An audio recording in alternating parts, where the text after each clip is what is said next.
Hey, I'm Chelsea, Chief Financial Architect with Core Solutions Group. We help law firms understand their money, and we're doing something new and fun. We're answering all of your money questions. So, wherever you're asking us questions, we're going to answer them just like this. So, here's our question for today.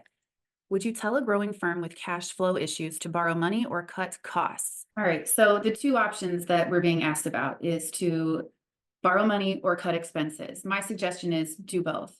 Now, when we are borrowing money, we have to have a plan to make that money produce more money than it cost us to borrow it. So we're not borrowing money just to spend it. We're borrowing money to grow that money. For example, an investment means that there's a return on your investment. That is the nature of an investment. You put money into something and it gives you more money back.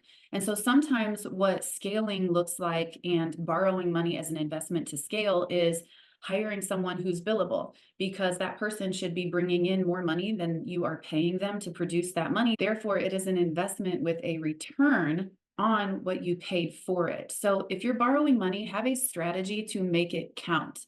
And then when it comes to cutting expenses, literally just take the time to go through it with a fine tooth comb. Also, understand the power of negotiation. A lot of business owners are not negotiating their costs, things like merchant fees, internet, phone bill. We can negotiate more than we think we can, and every little thing adds up over time. So, negotiate everything that you can when it comes to your expenses.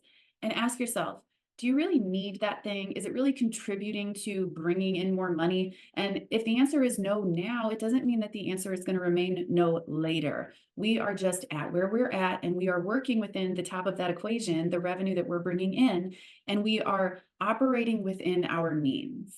Here's how I want you to think about this. If you have cash flow issues now, and your only goal is to grow, those cash flow issues are going to grow with you. So there's an underlying issue that if it's not addressed, money is not going to solve that issue. So my advice to you might be do both, because here's the equation that you're working within.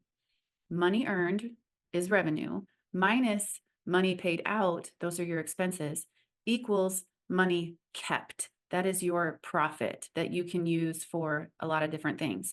And there are variables inside of each of those three pieces of this equation. But your issue, if you are growing and you have cash flow issues, your issue is the money going out, because the money coming in is the boundary. That's all you have to spend. And if you get into the habit of borrowing and finding money here and telling yourself that it's going to get better, but not getting to the root of the problem, the only thing that's going to happen as you grow and scale is that your cash flow issue is going to grow and scale with you. So consider looking at all three pieces of that equation, because every incremental step in the right direction makes a difference.